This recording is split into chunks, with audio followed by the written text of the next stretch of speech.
What up, people? Welcome back to the Dugout Podcast. You're here with your boy Ryan Leaf. Thank you so much for tuning in. Welcome back. It's been a minute since I've spoken to you. I've taken a bit of a hiatus because I think we all know that Liverpool won the Premier League, my beloved club, and it's been quite a bender. But welcome back. Thank you so much for tuning in. I'm happy to have all of you guys back again. This is obviously it's the first time that I've actually made content in a week and a bit. I think if you guys tuned in last, you saw I was kind of just going crazy about Liverpool winning the Premier League. But anyway, it's not about Liverpool today. I'm going to be chatting about Arsenal. I'm going to have my good boy Daniel Skilton on the podcast today, and we're going to just chat about Arsenal and how they've progressed as a football club under the guidance of Mikhel Arteta. Certain players have signed new deals. Bukayo Saka for one of them, and Martinelli is another one. So Arsenal are taking strides to move in the correct direction, and I'm waiting to see what Dan has to say. Wait, where is Dan actually? Where is this man? Why are Arsenal fans always late? First, Jazar, like the other day. I think we had the episode with Henry and Bryce and Victor. Man was late. Now this. Come on, Dan. Okay, well, it is 1 minute past 8, so I'll cut the guy some slack. Let me just see. Dan, where you at, bro? Anyway, I hope you guys are all good. How have you guys been doing? Tell me in the comments if you guys are just coping during COVID. What have you guys been getting up to? I hope you all have been tuning into the podcast. So, before I even start, here's my socials at the bottom. If you guys want to follow me on any kind of platform, I have 2 Instagram platforms. So I basically have at the Dugout Podcast, and I have at Ryan_Leaf. I think you guys should follow me at the Dugout Podcast. But if you want to see my personal stuff, go ahead. You can also follow me on Twitter at $Rai. There's Dan. There's Dan. Okay. Come on, Dan. Come on, Dan.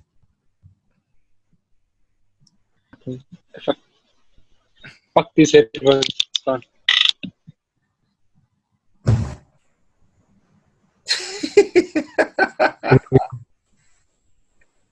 Now we good.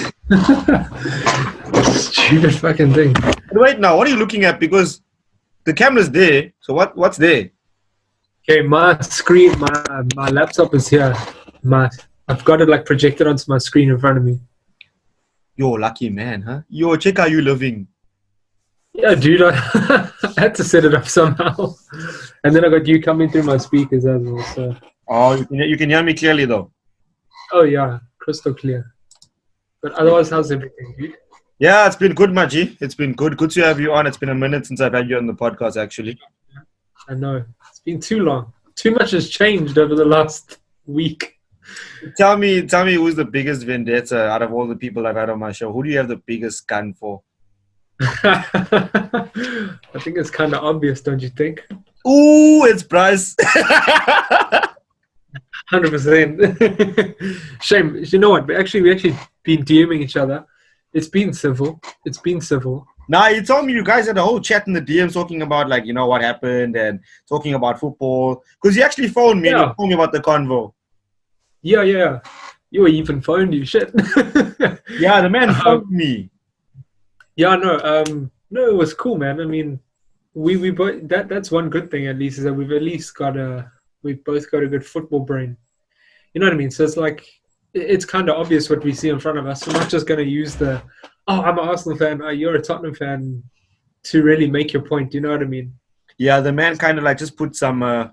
He kind of stoked the fire with that Tottenham episode. if you go to the comment section, Dan, it's actually. I've never had such venomous comments under my comment section. Never. But I won't lie, when he called us Morocco Swallows, before I said anything, I had to really breathe a bit there, and because I was like, there's no way I'm going into the comments, and that's when I came with that Power Lions FC thing. It had to happen. And you know what? On every platform, if you open the IG page of my podcast as well, and you go in the comment section there, where I posted a picture of what he said, whatever. Yeah. The comment section, I've never seen people get so hard. I've never seen literally people couldn't hold their opinions to themselves when they saw that. I know, it was mad. It honestly was mad. Let me try centralize this thing actually. Let me use it. Sorry if I'm looking up. I don't have a problem, I promise. But it's just I'm trying to look at you and yeah. No, don't tell me. I'm glad you've made the audience aware of your situation. Not me. I'm fine. You know, How's has to everything? happen. How's everything been at work, dog? Are you good? Yeah, no, everything's hundreds. Obviously, over the last month and a half, 2 months since obviously I think it was level 4 we went back, and yeah, no, it's been hectic, but to be fair, like things are pretty quiet compared to usual as they expected to be. But then, you get your fluctuations. You get a lot of people that come into the building now and then next day is dead. It's kind of a weird one, but at least I'm getting paid and I've got a job. A lot of people out there they've got their own issues. They've just been retrenched. They don't even have salaries. You know what I mean? So yeah, nothing I can complain about, to be dead honest with you. Yeah, 100%. Actually, so my company have chosen to send us all back home and to work remotely again because of. I remember you said, why is that? Well, the increase in numbers of COVID cases, there hasn't been like like a flattening of the amount of cases we have daily. So my company just said, hey, listen, we're going back to like remote working and shit. We're not keen to have you guys in the office. Makes sense. Well, it's funny, where my building is, just in front of that, there's a construction site. Yeah. Not the one that we all look at, not the Mshlanga Arch. It's the other side. So in our actual complex. Yeah. I came in, when is it? It was last week, and came in on Thursday. The site was dead. No one was there. So what the hell is going on? The guy comes in and tells me that one of the managers or whatever tested positive. And he's a Scouser. He's from Liverpool. So, yeah, it's pretty mad. What? Pretty crazy. Feels like it's getting closer, And you know what? Like even like in my area, like a couple of guys have got like COVID in my area, and like it's getting like before we could all say like is this COVID thing even real? Like there were questions, there were still question marks, Yeah. And then next thing you know, it happens. Now it's getting real. It happens so close to you, and you're like, Now I'm not so brave. No, now I'm not so brave. Like the guys in my area are playing soccer now and everything, and I'm like, like I want to play, but I'm like, hey, if I get this thing, bro, is it worth it? if I get this thing, bro. But I'm definitely one of those people that are like, just give me it. Honestly, I don't mind right now. Just give me it so we can get it over with, and we can just move past it. Honestly, but hey, I say that now, and then the next minute you're on death row. Dog, you're telling me. But in a lot more brighter news, let's get into the Arsenal and let's talk about like what's been happening with your football club. I know that you've been a lot happier with the results of late. Yeah, man, 100%. But I'm not getting too carried away though. That's the only thing. Can't get too carried away. There's no ways. But yeah, man. Speaking of the last results, who do we play? Wolves on the weekend. I'm not joking. Did you expect you guys to beat Wolves? Because I won't lie to you, I didn't expect. I went into that game how I go into a game versus Man City. Yeah. I was expecting to lose that game. You're away from home. Wolves, beast of a team. Good players all over that pitch that command their territory. Yeah. And to be fair with you, I was shocked. That's why I was shouting. Luckily, I was home alone. My parents went out. I was screaming. After that second goal, I screamed. Nothing to be ashamed of. It's like I went there expecting to lose, get a draw at best. And I shouldn't be thinking that, but that's realistically where we are. And when we scored the second, after Lacazette, I just went apeshit. I genuinely didn't expect that because, Wolves are actually coming into some good form, number one.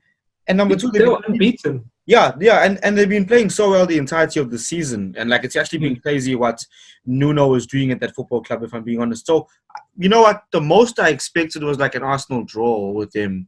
That's the most I expected. Exactly. That's the and most. For us to at least trail. Yeah, because I'm used to Nuno's Wolves team, like, scoring every single game. Like, there's barely a game where they don't score. Exactly.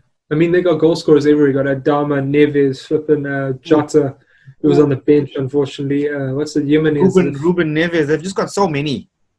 Exactly. exactly. Especially Adama. Jeez, when he got the ball, my heart just stopped for a bit. And then we tackled him. We're like, okay, cool, let's go again. That guy's a freak. He's a freak. You know what? I would think that Nuno would have put Adama Traore on Bellerin. That would have been the smarter option, in my opinion. Is he right-footed or left-footed? He I is. know he can shoot with either, but what's his stronger foot? I don't know if it's He's a righty. He's a righty. You see, now I would have done that. But in saying that, Cedric started. That's why Cedric started. And you know what? Cedric has actually been playing like a madman. He has been crazy. In my opinion, Cedric Soares has cemented the right back spot now. I think it's Bellerin. But I've been saying this for a while now, is that Bellerin, I'm not going to go in on him and say he's shit or anything like that. I don't believe it. I think he's a really good player. It's just, for me, and I've always said this, he's not a footballer. He's a sprinter. He's very good at running straight, but he doesn't have that. Like, you watch Suarez, he has no problem turning whatever way he wants. He turn right, left, pass forward, pass back, pass sideways, give diagonal balls, give this, give that. He's a naturally born footballer mentally. Where Bellerin's so like in line, you know what I mean? Yeah, I get you. It's weird, but it worked for a bit. But having a more natural footballer type player at the back makes such a difference, and I think that's why everyone has been like slapped in the face by Cedric when he scored the first on his debut, and then now, I mean, he only played 60 minutes, but those 60 minutes he was so effective. I mean, he essentially gave him the ball that set up the first goal. So, But in all honesty, Cedric has been playing so well in the past 2 games. I think he's actually made the right back spot his own. I think when he first came in, we were all saying, it'll be a short-term loan deal. He'll be here, he'll be gone. He'll just do a job. 100%. In my opinion, Arsenal have to keep that man permanently. No, they did. They signed him on. Oh yeah, they did. They did sign him, huh? Yeah, they did. I think it was a 5-year deal. Oh yeah, they did. And a lot of, I remember before his debut, there were guys saying, I think it was Troops even. He said, "Oh, why are we giving a man a 5-year deal when we haven't even seen him play?" And now everything's changed. These guys don't just sign players for the sake of it, especially Arsenal because they're so tight-fisted. There's got to be something in training and stuff that they see that's promising. So I've actually always said good things about Cedric from the time he was at Southampton. I've always said good things. He's always been right back for me who's been dependable, going backwards and actually going forwards. He's been phenomenal for the past 4 or 5 years that he's been at Southampton. And I won't lie, it was a very clever deal from Arsenal. When I first saw that, I was like, oh wow. Yeah, you and me both. Even though he was injured, I was still like, I remember when he first moved to Southampton, I was like, wow, okay. Because I don't know what club he came from. I just remember the name, and I signed him in FIFA a few times. And then I saw him play, and I was like, wow, he's actually a more all-rounded type right back, and that's what we need. So the fact that we got him, and I always preach about the Premier League experience, and now we got someone that fits that category, I think it was a very, very good move, to be honest, without spending so much money on someone. Yeah, what you're saying about Bellerin earlier is very I've heard many people say that about him, that he's more of an athlete than an actual footballer. He is, yeah. But have you checked recently? He's kind of lost a couple of meters of pace. Have you checked that? I don't know. I thought he did when he first came back, but I thought after lockdown, when I first watched him, he looked very confident, which was weird because when you're coming back from a knee injury, you're hesitant going there. But then against the thing was Brighton, he looked very. I don't know. He just looked like he was just comfortable, but still he wasn't that effective. But it was good to see him looking normal, you know what I mean, even though it wasn't great. But, and going forward, Cedric is actually very useful when it comes to beating his fullback and whipping across him. He is so good at that. He loves doing it. He loves doing it. Exactly. Nah, he's exactly good. I won't lie, when I saw Cedric coming to the Emirates, I was like, yo, this is a player. Yeah. This is a player. I don't think a lot of people looked at it that way, to be fair. I was hyped. I've been watching Cedric Soares for a long time. I've been watching him. And the thing is, I'm a natural right back myself, so I know the position very well. So watching him, I was like, yo, this guy's a player. It's funny, when I was watching on the weekend, I actually thought of you because you've got that natural footballer, you know what I mean? Almost like slash midfielder vibe, but at right back as well. Yeah. Now he's good, and you know what? It actually gives the chance to someone like Ainsley Maitland-Niles to move centrally now. before I even go any further, please click subscribe. Okay, cool. Thanks so much. Follow me on Instagram and on Twitter, like I put my handles in. So yeah, follow me there as well. Guys, thank you so much for tuning in. This is the best football podcast in South Africa. So thank you for listening. Thank you for watching wherever you do listen or watch me, whatever. Thank you for all the 5-star ratings on Apple Podcast. And if you haven't, please click subscribe on Apple Podcast. Please follow me on Spotify. And like I said, this is the best football podcast in South Africa. So anyway, sorry for interrupting. Back to me and Dan. There we go. Play the players in the right positions and they'll give you what they need. But then in saying that, on the weekend, I was so shocked when he put him at left back. But you could see that he obviously told him, listen here, you're not going on the field to become a master left back and go whip balls him. You are there to mark Adama. Mark the shit out of him because you got the pace, you can turn and go with him.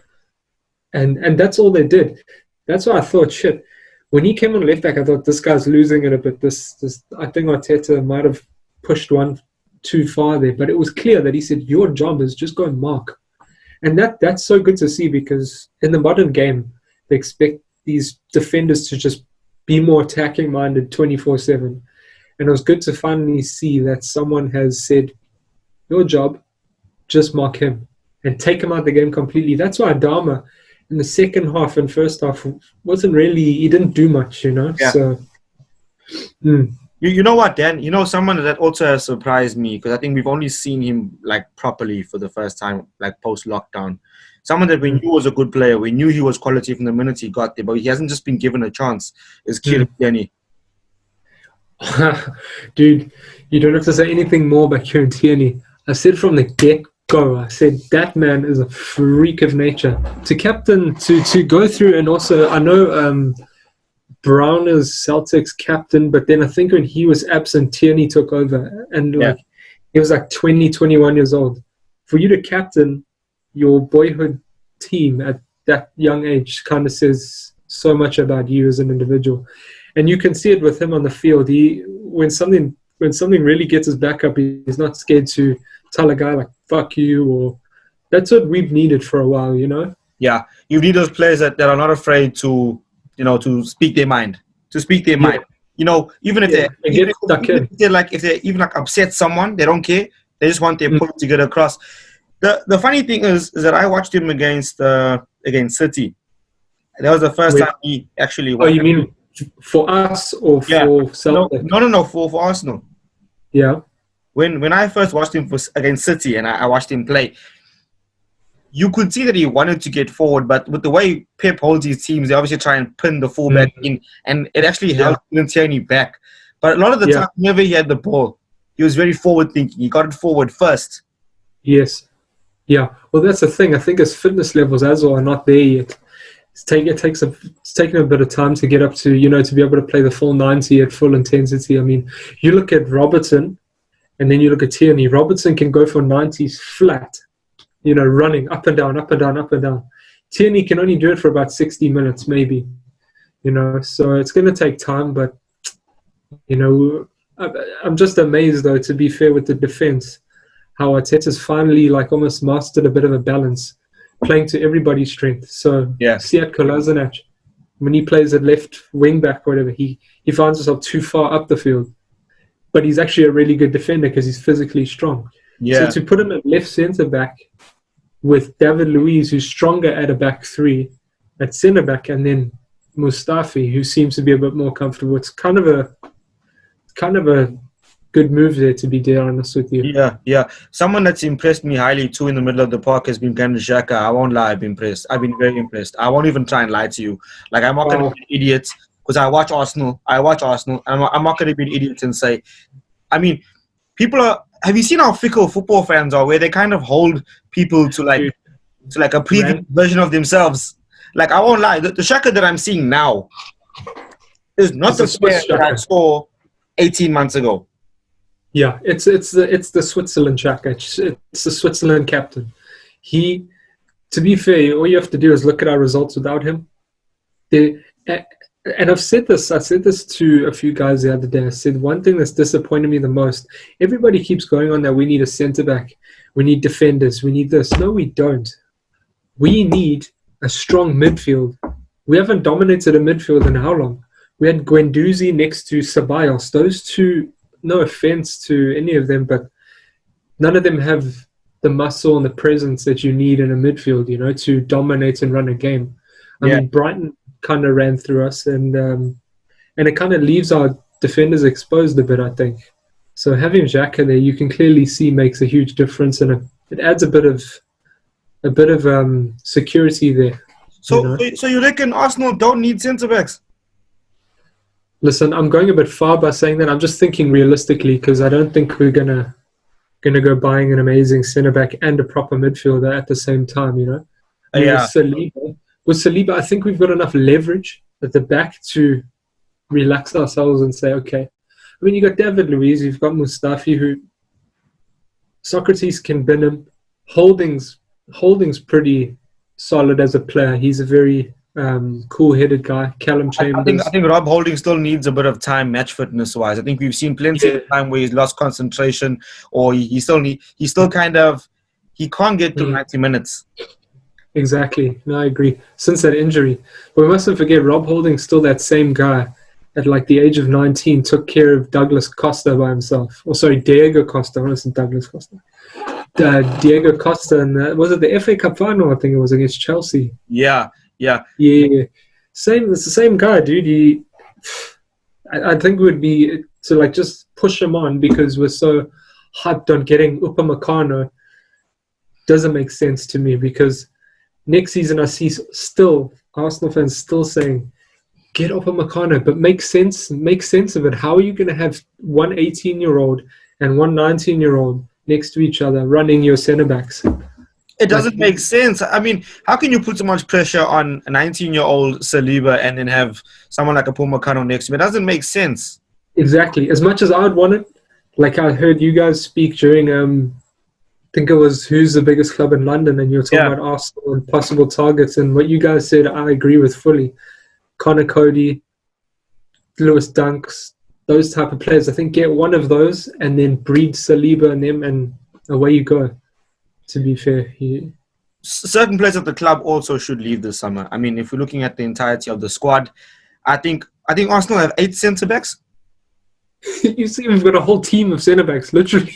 No, it's like there's 2 teams back fours. But people keep saying we need centre backs. No, you need consistency. Because if you're constantly changing the whole time, like how do you expect players to build relationships and play together and get comfortable with each other, Yeah. It's hard when, especially with the fans, they get so impatient and say, oh no, they bin the whole lot. And I'm like, that is so stupid. It's unrealistic. This is not FIFA. But like, for example, someone like Mustafi has had his chance and he's been disappointing in his time at Arsenal. Yeah. I'd say get him out the door. I'd say keep Socrates for 1 more year. Well, it looks like they're keeping Luiz for 1 more year. So, I mean, Mavropanos, get rid of him. He hasn't had a chance. He's a beast, but he hasn't been given his chance. I think, you know what I would do? I would pull the Chelsea card with him. Okay. Maybe send him out on loan for 2 years even.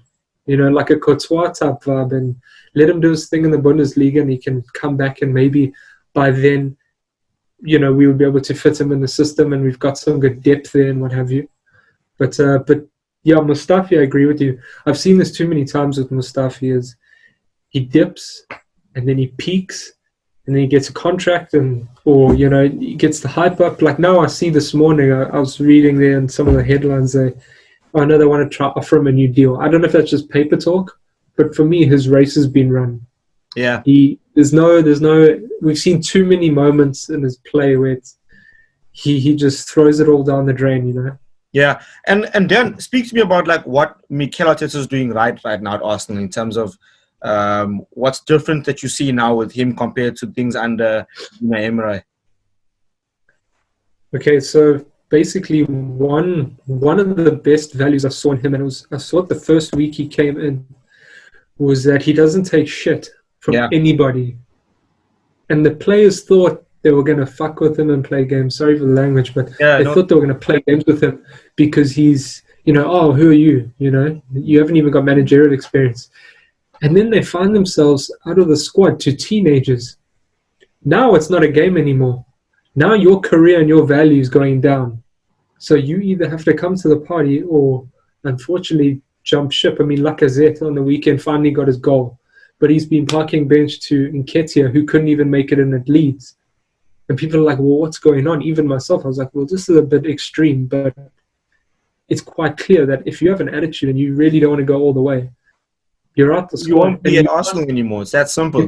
You can't ask for anything more. Even Wenger wouldn't do stuff like that. And that's what really aggravated me, because you had players that were cruising along for the longest time, because they could just rock up whenever they wanted and play whenever they wanted under Wenger and Unai. And then you've got Arteta now, who's the total opposite, and that's what we've needed.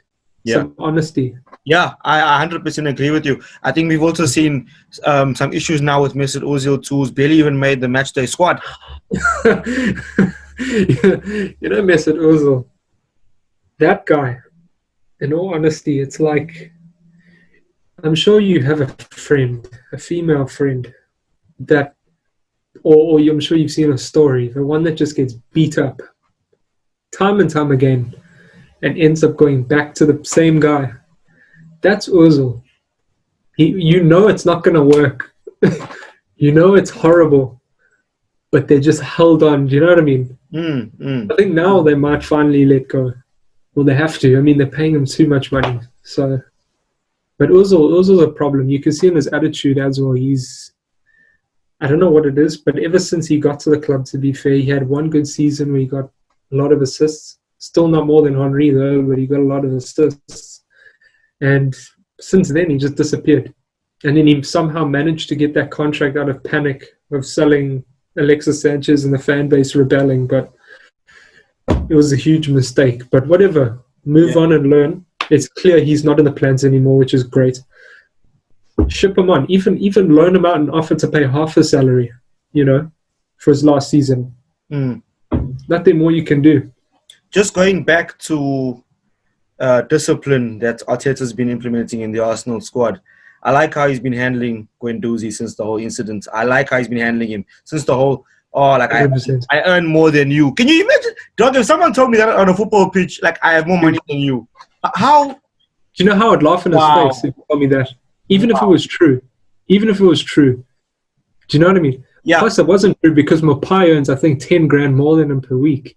So that backfired on him big time anyway. The funny thing is that, like, we all try. Like, I'm a defender, for example. Like, I know what it takes to get into a forward's head. I know, like, what I have to do. Like, small little things, like, just to piss them off and get into their head. Yeah. I think it's kind of tacky and just low class to be saying stuff like, I've got more money than you. Like, that's not going to get into a player's head. Dude, in all honesty, when you say something like that, you've lost it. He's got you. He's got you completely. There's no, you can't. That's why he came out with that. Because he had nothing else to do. I mean, the guy that injured your goalkeeper went and scored the winner in the last minute. Deal with it. But my thing is, this is what proved to me that the character in that team in that game was extremely weak. This is just my point of view. I can get a bit hardcore on the field sometimes. If someone did that right and contributed to injuring my keeper, and I'm pissed off about it. Do you know what the old teams would have done? What's his name? Our old centre back, Tony Adams. Yeah. Keown, guys like that. The whole game, they would have smashed the shit out of Mopai. That's what a real team would do. They wouldn't complain and cry like bitches after the game. Oh, you injured my keeper. Oh, it's your fault. No. You should have clattered him during the game. Yeah. And done the talking that way instead of now running your mouth because the man's just made you look stupid, It showed a lack of character. And to be fair, since that game, you can see Arteta slap them all into line. And now they all seem to be where they need to be, The papers seem to literally run away with these stories, and they've been saying stuff like Guendouzi is like gonna find a future away from Arsenal. So many clubs are after him in the summer. This and that about him leaving. But the reality is, I actually agree with you, where Arteta's instilling some discipline into his Arsenal squad for once. A discipline that hasn't been there for a long time. Because as you can see how the players are behaving, I won't lie. No, It didn't make sense to me. Just to go back to your older point about Eddie and Nketiah playing, it didn't make sense to me at first. I was like, what? same here. But then when you actually, I mean, reading up more about how he's been handling the players, and you actually see that he's actually been disciplining them instead. Yeah. That's one good thing I must say with him as well, is he seems to be pretty consistent with his decision making, his also his combinations and starting lineups too. Starting to, you can see It's getting better. It's getting better. Yeah, exactly. I mean, I think unfortunately under Unai Emery, I think, I'm not joking with you, I think he would listen to the fans too much. And I would always say, oh no, it's bullshit. AFTV don't have that much influence, but I'm not kidding with you. A lot of the stuff they would say would reflect on the pitch the next week, like Ozil would be taken out or Ozil would be put back in again. And it's like, at least under Arsene Wenger, how he got realistic results and consistency was he'd have a team that he would constantly select to gel. And then if there was a change needed or an injury, they would adapt accordingly. But he would stick to his guns on, this is my team. You know, where Unai, it was just changes. And then people were freaking out. Oh, no, we need results. So he changed more and more. And it's like, at least under Arteta now, he's got his base. You can see he's getting his base. And he's starting to work around it. No, you know what? I'm actually happy with the way he's been dealing with the players. Funny enough, I know we've been saying Eddie and Nketiah wasn't good enough for Leeds, but I've been actually very happy to see him in and around the squad, if I'm being honest. Listen, he deserves to be there. It's quite clear. His attitude's been good. He clearly wants to do very well, like everybody else would want to. And how can you not? I mean, he nearly caught Patricio off guard there with that one volley. Yes. The one that hit the pole. And I was surprised just as much as the keeper, to be fair, that he hit that. But you know what? He's still young and he's still doing his thing. You know, I think people need to give him time, and I think he'll turn into something else, something very good, to be honest. Someone very consistent. There's been some good things that have been happening at Arsenal recently in terms of the contract situation. I think we've seen Bukayo Saka pen a new deal. We've seen Martinelli sign a new deal. Is that a good sign of intent from Arsenal? I think it is. I mean, it's your future. Yeah. I think for a lot of Arsenal fans to cry doom and gloom is a bit premature and stupid, to be fair. Especially people who say, have we made progress? Because they're only looking at it from a what do you call it? Result point of view. When Wenger left, people seem to forget we had zero assets. I remember that was a word that was thrown around a lot. We don't have any assets to sell. Where are we going to get the money? How are we going to buy players? Remember, it was all doom and gloom. Now we've got nearly a whole squad full of youngsters that are coming up. I think we're way better off now than we were when Wenger left. Yeah. You know, you got Martinelli, Nketiah, Saka, Ainsley Maitland-Niles. I mean, William Saliba now, who's going to come in and probably do a few things. Kieran Tierney is 22. Like, more than half the team are all like nearly teenagers, you know? Not even considering the players that are out on loan. I mean, like people like Emil Smith-Rowe are going to come back into the first team. And I've seen a couple of glimpses of him. He's been impressive that I've seen so far. He's a beast as well. At CAM, he's a beast. Sorry, I forgot Joe Willock as well. He's coming on leave. Yeah. That guy is to set up that goal, it just shows how good he actually is. And I think he's obviously going to get better. But this has been the key to Arsenal and Wenger's success, is constantly bringing through players that kind of from within the club, you know, like Wilshere, Ramsey, and that they add a bit of a stability, you know what I mean? Because, you know, they've always got the best intentions. There's no ulterior motives of like Ozil and his, I don't know what, but you can see when players just don't give a shit, and then when they're actually born and bred through the club, it makes a huge difference long term. Yeah, sure. I think, you know what, Dan, even though this whole COVID-19 situation is happening and clubs are being impacted financially all across the board, I think the one club you would expect to have finances is Arsenal. I'm sorry. Like, it's hard for Arsenal to come out and say, like, I'm so glad you said don't expect big signings. We know Arsenal have got money. Mustn't talk shit. Because you know why? I've said this before.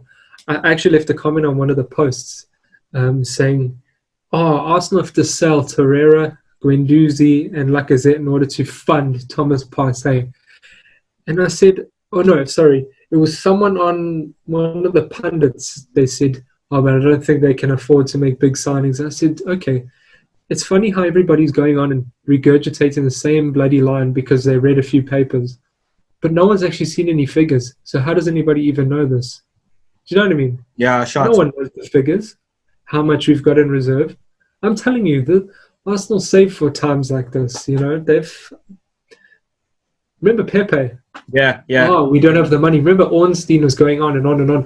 We don't have the money. Oh, next thing we're signing Pepe for 74 mil, and it's like everyone's like, oh wow, Arsenal again. But you can understand why they're doing that, because with the way the market's been so inflated in the past couple of years, I think playing down that you actually have money, it makes the price so much more affordable. Because you look at clubs like Manchester United and City, and even Liverpool to some extent, and Chelsea, when they go out for players, clubs seem to try and extortionate the price by a huge amount to try to get the most out of those clubs. No, 100%.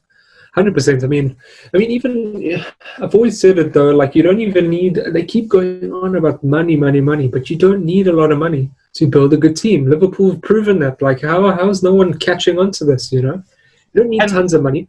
You're right. They spent a lot on Van Dijk, but they sold Coutinho to fund at least 3 of those players. So they didn't actually spend a lot. That is exactly the thing that people are not seeing. People are not seeing that we sold Coutinho for £145 million. That is money that we used to reinvest across the team.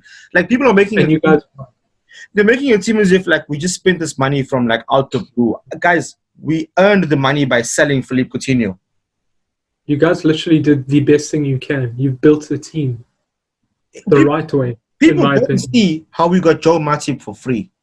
People don't see how Trent is from the academy. People don't see how we paid £8 million to relegated Hull for Andy Robertson. People don't see those things. Shaqiri was what?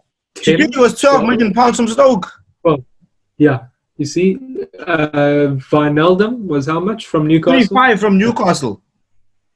He was how much? 25. Oh, 35. Again, not bad. 25, bro. 25, bro. 25. 25. From another relegated team. You see, I've been saying this shit for ages. Stop looking at these. Even Thomas Partey, for example. I think he's going to be a flippin' great signing if we had to get him. But they need to stop the model of going over and buying these expensive players. You don't need to. If you go to Sheffield and buy one of those midfielders, they're gonna add some steel in your midfield. Definitely. Maybe even one of their centre backs, Baldock or Egan, or one of those guys. Look at how they got Sander Berger, who plays in the Champions League. They got Sander Berger for £20 million. That boy could have been at Arsenal. Exactly. But again, unfortunately, I don't control the money and I don't control who they scout. But Thomas Partey would be an incredible signing. There's one player that I know would be probably the best signing, would be that Hungarian that we've been linked with. I don't even know how to say his name. SBOZ something. He's from Red Bull Salzburg. Okay. He's Hungarian. He played against Liverpool in the Champions League this year. He's 19 years old. I think he's got 16 goals and 9 assists, and he's a midfielder. What? He's got a release clause of 25 mil, and he's 19. He's a freak of nature, that kid. He's a very attacking type midfielder. But we've been linked to them. But look at this, though. Look at this. Arsenal's immediate needs. I don't believe it's goal scoring at the minute. It's not that. They've shipped in 41 goals this year. 41. Yeah, it's a lot. They've shipped in 41 goals. Would someone like Thomas Partey, would he really change that? Really? Honestly, by himself? By himself, no. But where we've been missing the boat a lot is the link between defense and attack. We haven't had a midfielder that dictates the game. That's what we've needed.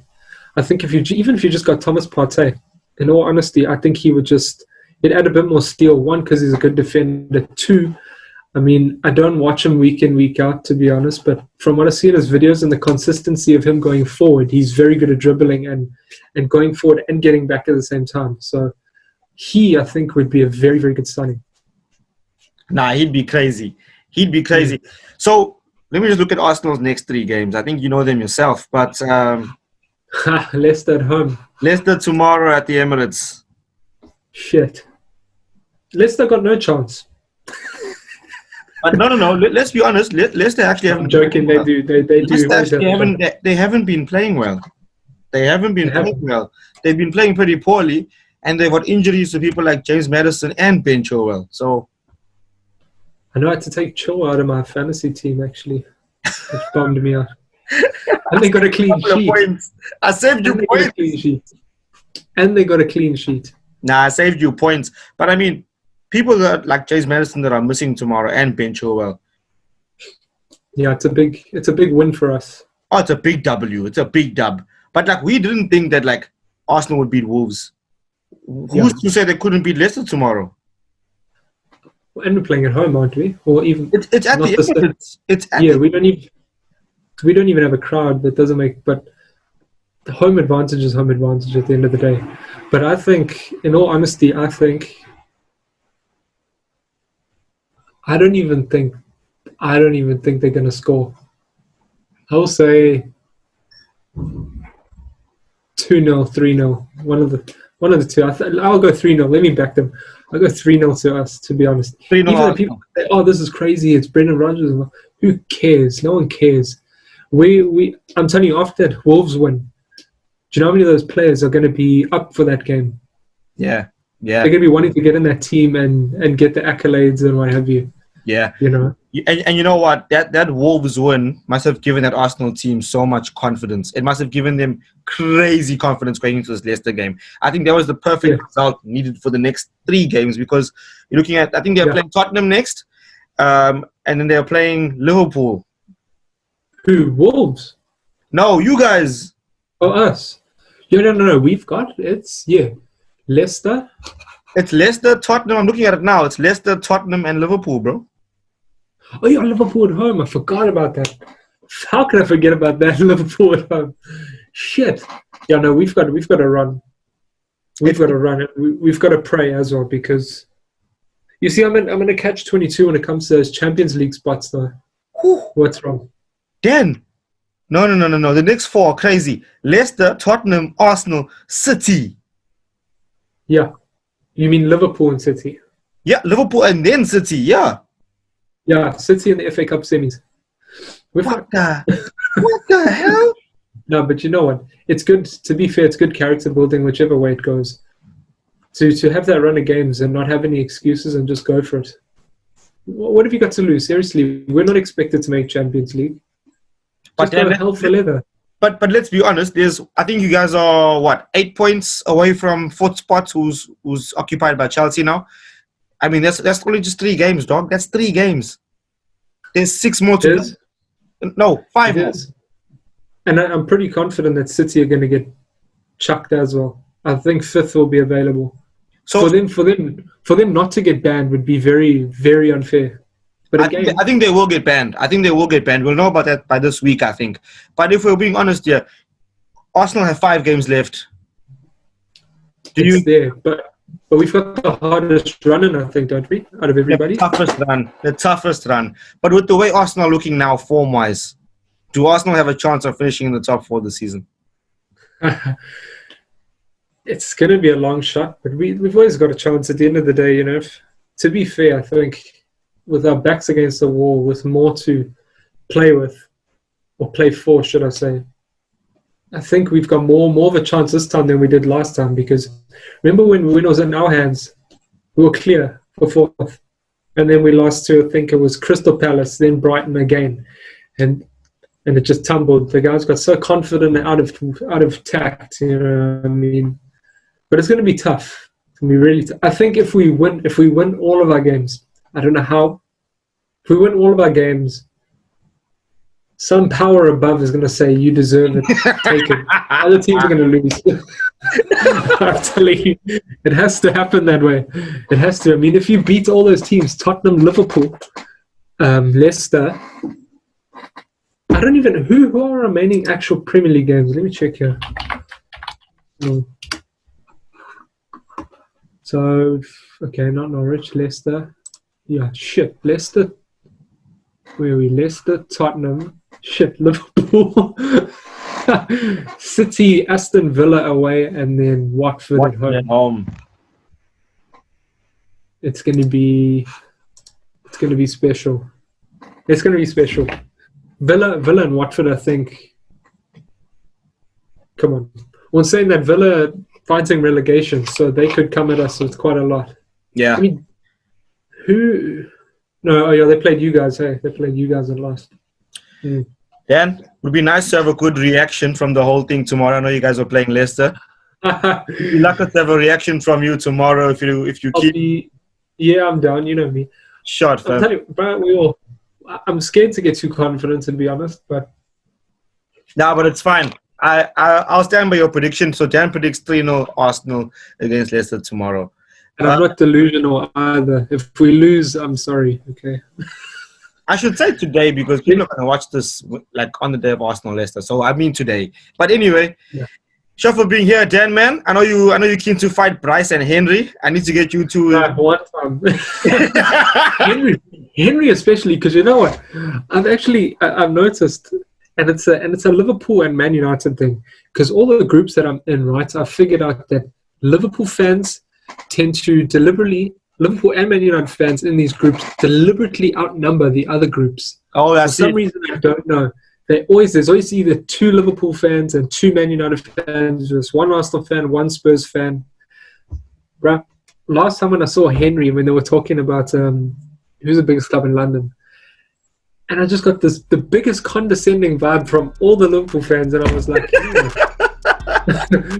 I'll fight you. But you know what? It'll be lucky to have all of us in the episode. I'll make it happen soon. Yeah, 100%, dude. Shot for being here, Dan. I'll put your IG at the bottom, my guy. Shot, thanks so much. What? I'll put your Instagram handle at the bottom, bro. Yeah, please, dude. No stress. Need followers? No, I'm joking. It's fine if you don't want to follow me. Nah, don't worry. We all need followers.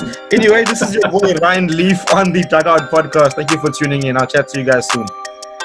Luck, Dan. Sure.